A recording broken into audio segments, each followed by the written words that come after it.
দিন গুনতে গুনতে জগন্নাথের নির্বাচনটাও হয়ে গেল। আবারও ছাত্র শিবির ভূমিধস বিজয় অর্জন করল। আসসালামু আলাইকুম।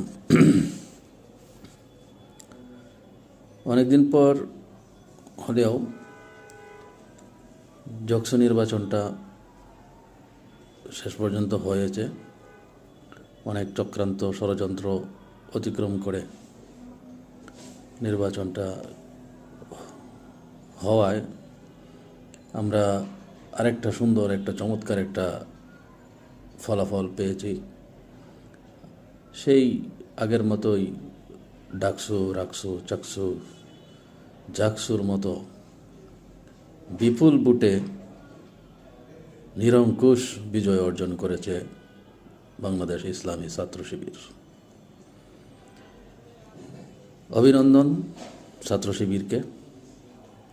এটা তাদের প্রাপ্য ছিল।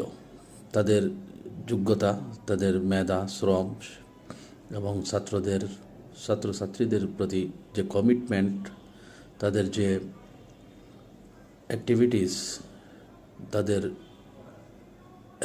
অ্যাক্টিভিটিসের মাধ্যমে তাদের যে মানসিক যে সৌন্দর্য প্রকাশ পেয়েছে, তাদের যে উৎকর্ষ, তাদের যে পরিকল্পনা তারা দেখিয়েছে জাতিকে, সেই প্রেক্ষিতে অন্য কোনো প্রতিদ্বন্দ্বী দল বা সংগঠন তাদের সামনে আসলে আসতে পারেনি। যার দরুন তাদের এই বিজয়, এটা তাদের অধিকার। এর মধ্যে বিএনপির মাদার সংগঠন প্রচার করতেছে যে এই 5টা বিশ্ববিদ্যালয়ে একের পর এক যে নিরঙ্কুশ বিজয় জামাত শিবিরের, শিবির মানে জামাত, কারণ শিবির জামাতেরই একটা ছাত্র সংগঠন, কাজেই তাদের বিজয় এটা মূলত জামাতেরই বিজয়। তো তারা বিএনপি এটা প্রচার করতেছে যে তাদের এই বিজয়টা জাতীয় নির্বাচনে কোনো প্রভাব ফেলবে না।